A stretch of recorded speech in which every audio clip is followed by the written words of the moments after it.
I never wanted to become a nurse. I had no passion, no drive. I wanted to work in banking. I wanted to do finance. So I was all up in the bank. I just wanted to dress and go to work and look cute. Right. COVID came about, and I was forced to get into PSW due to I moved to another city. And while I'm in COVID, everyone ran away from the home that I was working. My dad, as an example, he had a stroke in 2022. And one of the things that the nurses would say to us on the floor in terms of his unit was, it's so good that my dad actually had visitors, because I guess a lot of the patients, their families don't come and see them. Daily visitations uplifted my dad's spirits in terms of looking forward to seeing it. Hi, everyone. Welcome to Bella Let's Talk featuring Philly. Now, for my viewers at home, I am here with a lovely guest. Before we even pan the camera to her, I just want to say she looks like a gorgeous Barbie doll, a gorgeous island Barbie doll. And she is the one and only Daniela, representing our healthcare workers in that space. So Daniela, because I know that time is of the essence, I would love for you to share with the viewers at home who you are, what you do, and why are we here tonight? Well, thank you so much for having me. It's an opportunity, and I really feel blessed to be here tonight.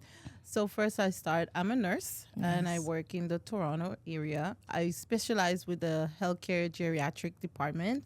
So mostly I work with residents that have dementia. I'm a manager in that department right now, and I've been doing it shy about 1 year and about 6 months. So, but I've been in healthcare for almost 9 years right now when I add my nursing experience. But yes, that's where I'm at right now. I love that, Daniela. And one thing that I want to ask is, I'm also from the healthcare space as well. For those that obviously don't know, in terms of being in the healthcare space, I come from medical office admin. Okay.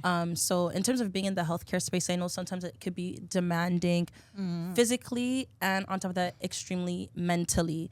So what are some things that you can share with everyone being in the healthcare space? What are some differences between what you've noticed from being back home, and then what is it like being a nurse down here in Canada? Well, I've been in Canada for a while now, but I would say from what I heard from people back home, I don't think there's any difference, to be honest. Healthcare is tough, regardless, especially as a frontline worker. So I'm a frontline worker, and you are dealing with different people, different personalities. You're dealing with different aspects of healthcare, whether or not there's shortage in staff, or you're dealing with the incompetency of people, or you're dealing with lack of services, lack of resources. So it all comes in all together. So it all depends on where you're at in the world. You will be faced with something else. But right now in Canada, I would say the main thing is staff shortages. And this is a major factor because of burnout. Right. So everyone comes into work, and then you have so many tasks at your daily tasks to accomplish that you forget to use the washroom. Or sometimes you can't even afford to go because there's no opportunity. Like, that's the nurse joke. Oh my God, I thought I had to pee this morning, and it's like 3:30, and you're like, I haven't used the washroom yet. That's the reality. Wow. Yeah. You know what? Even you shedding light in that space, like, I'm getting like so many flashbacks of, oh my gosh, I'm gonna push my lunch till later. Yeah. Or you're trying to do one assignment, and then you realize you have 3 other tasks that you just got to add it on. You have about 20 minutes to get all that stuff done. So thanks for reliving that moment with me, with you. Now, being a frontline worker, as soon as you said that, my mind instantly goes to COVID. We had frontline workers and the essential workers. Now, I want to ask you, in terms of what life was like, in terms of the treatment that essential workers were given when COVID was initially around, what does life look like now post-COVID, especially since that's happened 5 years later? What does that look like for you guys? So, the one thing I would say that they put a lot of emphasis on infection control. Okay. So there's a lot of funding that's going to infection control, but it still didn't fix the problem. Now you see we're back to the same shortage. We're back to the same reality. All of a sudden, we're no longer frontline workers and priority anymore. That's the truth. Like, you see the way you treated when you ask for something. Before, they would have extra income to support you, but now you can get a pay raise. A lot of people pays remain the same after frontline workers. I know there's a lot of advocating and basically fighting to get nurses to get more money, because honestly the job is hard, and you're doing that from your heart. A lot of us are going in there not because of the money. We're in there because we care and we want to give back, and that's the passion, and that's the thing that was our purpose. So to be rewarded well will be nice, but you still faced with the reality of, you know what, you cannot choose when to work. You still have to pick up different shifts. Some people still working night shift for the last 15 years, and they don't have the opportunity to say, can I switch over to a day shift because I need a break, you know? So it's very challenging for us, but we try to show up every day. The reality, we have lives, we have responsibilities. So it comes with the reality, unfortunately. Yeah. Now, for my viewers at home, I just need the camera to just pan on Daniela solely because, fun fact, she just came from work, okay? And it's just, I applaud how you were able to get ready so quick. She looks so poised, so professional, and on top of that, her cheeks are so bubbly and rosy. Oh, thank you. I just love that. I just love that. Like, I just have to give her a moment, like just 2 minutes of sunshine with that one. Thank you. Now, a question that I want to ask you is, can you share a moment with us when you realized this is why I became a nurse? Ooh. Okay, so in the middle of COVID, unfortunately, I was a PSW at the time. Okay. And just to give a background story, I never wanted to become a nurse. Okay. And here we are. I had no passion, no drive. I wanted to work in banking. I wanted to do finance. So I was all up in the bank. I just wanted to dress and go to work and look cute. Right. And you still do. Okay? You still do. So, and then COVID came about, and I was forced to get into PSW due to I moved to another city, and then there was not enough opportunities in the field I was in. So I got into PSW. Then I moved back to Toronto, and while I'm in COVID, everyone ran away from the home that I was working because I was contracted by an agency, and all the agency staff went, so I was the only one there. Okay. And that's when the opportunity sort of came about for me to be a lead. Okay. So I started out, and then I realized that there's no one advocating for our vulnerable sector individuals. So I'm like, you know what? This is an opportunity for me to go back to school. And at the time, they were making it easy to get into nursing school because, again, they was giving funding. Right. And this is another reason when you ask what are some of the resources that also start cutting was the funding for school. Right. So while I was there, I was given the opportunity to work alongside with other external partners that supports the residents. Okay. And then I saw an opportunity, and I'm like, you know what? This is what I like. And someone I would say, if you can get up every day and do the same thing and you're not feeling burned out, would you do it again? Right. And although COVID seemed like something what's the thing, The Walking Dead? Because that's what it felt, if we're being honest. It felt like that. Yeah. But I was so happy to go to work every day. Like, I didn't find the fear of working with residents that was positive or not. All I saw was residents not able to see their family for many months. And then that's where you see the height of depression amongst the elderly. Yes. And a lot of loneliness, a lot of depression, I would say loneliness, anxiety. The anxiety was to the roof because the uncertainty of what's happening. For sure. And then you see families also themselves getting anxious as to, my mom is there. Is my mom really taken care of? So to be able to give them that peace of mind and showing up every single day. I worked literally 7 days for almost 5 months straight without taking a day off, just to make sure I can't stay home and have my resident feeling like, oh my God, they didn't get, no one came and wake them up in the morning, get them ready. So that's where the passion grew. And I just decided, you know what? I think I'll go to nursing soon. Finally, I accepted it. Right. I'll be a nurse. But I'm like, it's okay. I'll wear some cute scrubs. Yeah. Okay. So now that you're speaking about scrubs, so I still even have my scrubs, but I never had a lot. I would say I had the same basic 3 colors. I had a pink one. What? I had a gray one. Oh, she's And if I felt like I wanted to do some razzle dazzle, pink, gray, pink. That was my basic. Otherwise, sometimes even when I would go maybe I would dress down, like, but that's only because I'm doing front desk, I'm doing reception. I had that kind of flexibility to dress as I please. But I do know in some cases, like scrub in, scrub out. You guys don't really have like the flexibility to dress down, I'm assuming, right? Or well, it depends on where you work. Where I work right now, it's called a butterfly home. So meaning that they choose the opportunity not to wear scrubs. Okay. Because you want the resident feel like they're home. They're not in a sterile place. Because usually there's the white coat syndrome that a lot of residents would face. So they try to remove that because they say no one at home wears scrubs. Right. People dress how you like. Oh, so I we didn't dress know for that. comfort. So I kind of got the opportunity again to dress up. I love that. That is actually a really nice fun fact. I did not know that. Yes. That if somebody's wearing a white coat, the impression it gives the person that's in the room, and then how it kind of attacks the subconscious. If a doctor wants you into the room, all of a sudden your anxiety goes up. You're like, oh my God, what the doctor is trying to tell me. So a lot of residents, they see anyone in uniform.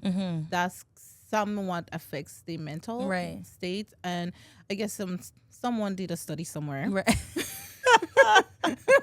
And then now you guys are aware. Yeah, so we're aware. So, but it is very regulated. Well, I wouldn't say heavily regulated in that department, but we allow the staff to dress comfortably, of your course, professional. Right. But scrubs are not allowed. Oh, yes. That's really nice to know. Yeah. I really appreciate that space. That's really nice. But I miss it sometimes because Yeah. sometimes I just want to put on some figs and look Right. cute. No, I know. Honestly, I find scrubs hugs our body shape pretty well. Yeah. I know sometimes in some cases it's not really the most flattering outfit, but I do find in some cases, like, say the fabric is really nice or the design is very nice. Like I have a colleague of mine, she has a wiener scrub. So it's just the long dogs that look like hot dogs. And I know when she wears that, she's in a good mood. Otherwise, she's going to wear navy blue. So it's just stand clear of this one because she's not having a good day. That one. That will make some of the residents happy. Exactly. Yeah. Now, one thing that I want to say as you're speaking that I find that's so important is my dad, as an example, he had a stroke in 2022. I'm sorry to hear that. No, thank you. But he's good. He's here. I have him with us. And one of the things that the nurses would say to us on the floor in terms of his unit was, it's so good that my dad actually had visitors. Because I guess a lot of the patients, their families don't come and see them. Now, in my case, like I had told you earlier, I have 3 kids. And my last one, he was just a baby at the time. So I want to say around the time my dad had a stroke, my son was about like 4 to 6 months. And daily visitations uplifted my dad's spirits in terms of looking forward to seeing us. Even, I don't know what the term you would call it for a patient that's in the same room as the hospital room. Yeah. Yes. So I'll say his neighbor, we would even greet them, say, hey, how are you? Hope you're having a good day, because we know in a space like that, it's so depressing. You know, the ambiance of it doesn't really give, I'm happy to be in the hospital.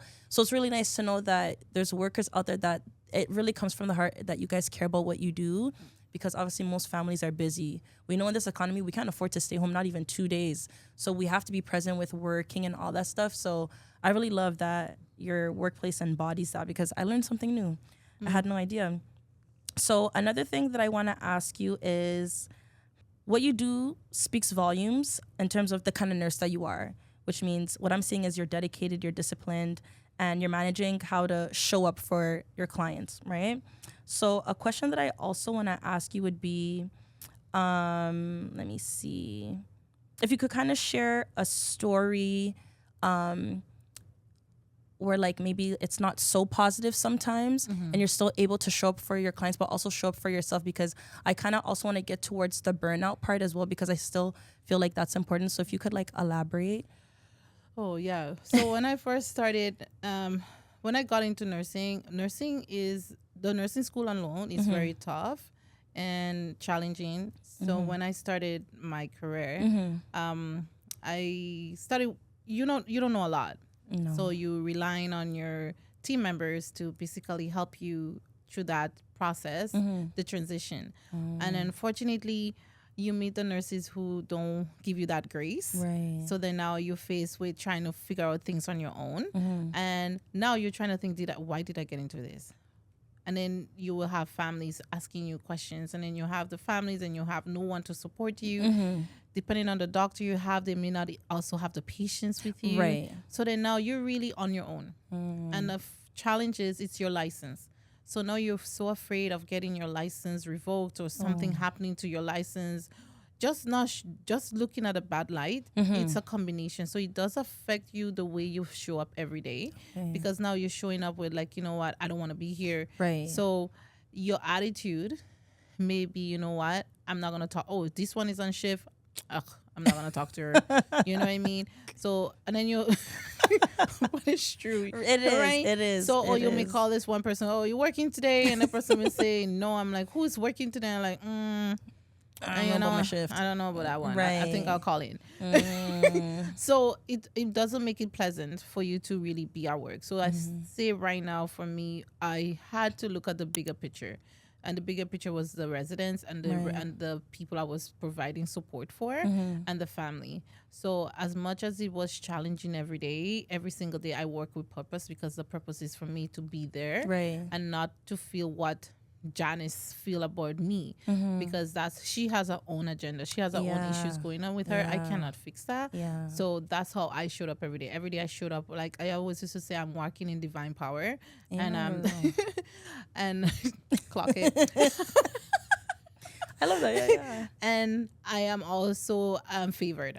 I always believe I'm highly favored. So the funny thing is, when I start my day with that positive affirmation, things turn around. Right in the middle of the day, something may happen where it would just be, oh my God, the day started out so rough, but like, wow, finally things settled. Or I may just get into a space where I start seeing people for who they are. So I'm like, okay, you know what? I don't really need to. Okay, you know what? That's who she is. That's her personality. So I'm going to go around and find the other person. So I start developing relationships with other staff members who I know that will support me. Right. And then by me doing that, I love that. early in the game, I started knowing all the team, the resident, all the staff that was in management, because I would ask them questions. Right. And then they felt comfortable to ask. I'm like, oh, I'm struggling here. Can you tell me what to do? Or I need help here. And I needed that because I needed to succeed. Yeah, exactly. So that's how I showed up for myself, and at the same time showing up for the residents. And the family. Nice. Yeah. Oh, I love that. Like the whole time I'm like smiling. I'm like, I'm just really happy about that you have a good workspace, because even for myself, my old employer, there was 3 of us, which was like the dermatologist and then 2 front desk ladies. Now for myself, being front desk, I got into this space in terms of medical field for 2 reasons. One, I don't have the capacity to be a nurse. You know, African parents, they tell you, be a doctor, be a nurse, be a lawyer. An engineer. Right. You know, like those professions. And I know the type of personality that I have, but I just don't have the stomach to see the blood every day. Or I know I'm also a small person, so I don't have the strength to do like personal support worker. But in terms of being in the healthcare space, I just know that it's an underlooked space, especially for people of color. And so where I'm going with this is, in terms of you going into this space, what are like some ways that us as a community can show up for those that don't have that type of connecting piece between themselves and society, because their own family members don't really like check for them? So what I mean by that is there things that you guys do at work where you guys will host like, every Friday we're going to have a workshop about this, or hey guys, we're going to bring somebody in to kind of help bring outside into those spaces? What I would say right now is a lot of it is funding. So a lot of the times you don't get funding to do a lot of things. Okay. Additionally is who is in those spaces. Okay. Are they looking out? Who do they look like me and you? Exactly. So if you have no one that looks like me and you, they're not going to have this type of conversation. Right. Because I can only relate to what I know. Right. Right? So I would say for me, part of me, I would just to kind of backtrack when I first started. As I got into school, I graduated last year, April. Okay. Congrats, by the way. And then I got a position, and I was on the floor as a floor nurse. Okay. Starting there, I would say, I realized that you have to show up every single day, but you have to show up with your authentic self. Yes. But then people are always watching you. Yeah. And a lot of the times we just think, oh, I'm just coming to work and just do anyhow. Yeah. But there are people watching you. So as you asked me the question previously, how did I stand out? How did I survive? For me was learning how to lead without realizing I was leading. So by me collaborating with other team members, when I didn't know something, I'll go to them. I'm like, oh my God, I don't know this. Can you help me? Right. And when I know something, I will share it with the new team members that joined the team. So in the middle of all of this, someone was watching me, and my supervisor, one of the team members in management, came up to me. I was the leader. Say, "Oh, you seem competent. Have you thought of becoming a leader?" Mind you, I just graduated from school. Right. It's 4 months. I still trying to learn the name of medication. Right. The terminology and all those things. Yeah, Yeah. like, oh girl, I still don't know how to say Tylenol, the actual name. Right. So she's like, no, it's okay. I think you should try. So I'm like, okay. And then I applied, and then I got the position, and that's how I got into the leadership position. Okay. So I'm saying all of this to say you have to be one of the first to enter in those spaces that may seem unattainable. So I didn't realize that I could get into the spaces at this stage in my career. So getting into it in less than 4 months, it generally doesn't happen. Right. Everyone say you need to give it to 3 and 5 years before you could even aspire to that level. But then now that I'm in that space, now I can have these conversations and create this type of advocacy for people like myself to say, okay, how do we make spaces and have conversations of things that's facing people of color? For example, there's certain words that they use at work, and I had to sort of have a conversation with someone. I said, trying to refer to me as a strong Black woman is a trigger word. I understand. So now that conversation now was never spoken before. Right. So me saying, okay, I understand you want to say maybe I'm doing amazing, but the tone, you don't say strong white woman. Right. I say, but it's very true. I say, but you say strong Black woman. And then now, so you say that, now you put the onus on me to make sure I carry the whole team. I say, I cannot carry the whole team. Good I say, job. so there's moments when I advocate. And I advocate not just for myself, I advocate for the others that look like me who cannot be in the same room. Right. But I'm privileged to walk in those rooms. So that's where I take, besides just advocating for the residents, I'm also realizing that there's a lot of unspoken things that have never been spoken about because no one in the room look like us. I love that. So do I get bashed for it at times? Maybe. Because unfortunately they look at us as, sometimes we can be the word aggressive. Yes. When I'm being assertive. So it's trying to find that balance is one of the things that is a struggle for many of us, and this is why some of us shy away, because we say 100%. Like, I don't want to be part of it, I don't want to be looked like that, I just want to do my work and go home. But then someone has to step outside and be that first. So I know in my journey I'm the first, but I may not be the one to enjoy the everything part of it. Exactly. But I'm working for that little Black girl who I make the path for her, so she can continue my path. Yeah. So I'm just following Harriet Tubman from here on. Right. Exactly. You know what I mean? Yeah. So, and I'm creating paths for somebody else. So I know there's a high chance I wouldn't be the one to see the end of the tunnel. Yeah. But I want someone else to get to the tunnel faster. Yeah. Because if you don't have a mentor, you start making more mistakes. That's exactly what I was just about to say. Yeah. So that's where I think that's my purpose. My purpose is to be an inspiration as much as I can. One person is enough for me. Exactly. Oh, Daniela, girl, that was so amazing. Now, one last question that I would love to ask that I feel like you would be the best to speak on it is, what does it look like for your clients when, they used to be healthy, they used to be able, now they're somewhat compromised, and how does this impact them financially? And the reason why I'm asking this is because in terms of what I do, I'm a financial advisor, and I've got into this space basically to help my community, right? And like I said before, my household got impacted. My dad had a stroke, and he's a baby boomer. His thing was work hard and save, work hard and save. I look at certain accounts, I see nothing, right? And I knew, okay, if I know that heart attacks happen so quickly or strokes happen so quickly, I want to help you from the what if, because I want to go from being proactive to being reactive. So what are some things that you see in your space that you've picked up on your own, but you wish that you can at least say to help others that are listening at home?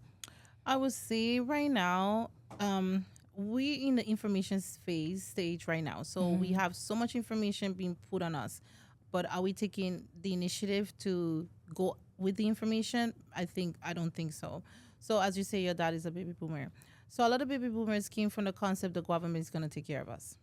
Exactly that. So now you're asking them to change their mindset on something that was foreign, that was never talked about. Yeah. So it's like if you have a family member who is like your dad, a baby boomer, you may have to be the one to make those changes and initiate whatever you can, especially when it comes to burial insurance. Too many of us of color do not have burial insurance, and then when it's time to bury, we raising a GoFundMe account. Exactly. Right? Yeah. So, and these are the things that can really, if we start with just burial insurance, just to get us ahead. And then, as you say, life insurance, some type of insurance to cover your family. Again, creating that path, building that generational wealth. Right. So then it makes it easier for your loved one to actually go through the process of grieving properly, as opposed to going through the process of financial grievance first. Because that's what we're dealing first with. My God, how am I going to bury my father? Then you're fighting for a piece of land that I don't even know. That's another drama on its own. Right. So you're arguing for a property, you're arguing for things, but the reality is, did your father, your loved one, left you with anywhere different? No. We as you say, no, you have to help your dad. It takes you back. Yeah, it does. No, you have to go all the way back now to figure out you cannot even focus on you now. Exactly. So then guess what happened to your kids? Unless you have to be you have to be so diligent with money that you're able to get yourself out of there, that you could create that for your child. So I would say, of course, I had a bad relationship with money, and I learned last year. I honestly had a conversation to myself, and I'm like, girl, you don't have a good relationship with money. Right. And then I took that initiative. But I have a financial advisor and all that. I had it before, but the daily spending of money, I was living. But it came back, it didn't fare me well. Yeah. But then I'm doing the right things now. So now I'm following like a actual management budgeting. I'm looking at my money. That's so good. I don't even have a credit card right now. Yeah. Just to and I notice I have no more stress, because now I'm like, I only use what I have. Yeah. I don't have more. It's okay. Right. I'll be fine. Yeah. So I would say when it comes to information with money, I think in the Black community, we need a lot of help, and we are getting there. Yeah. I mean, the conversation those I've been having. Exactly. So that's a good thing. It's a start. Yeah. But then now it's to get people over, and then not to believe an insurance is a life sentence.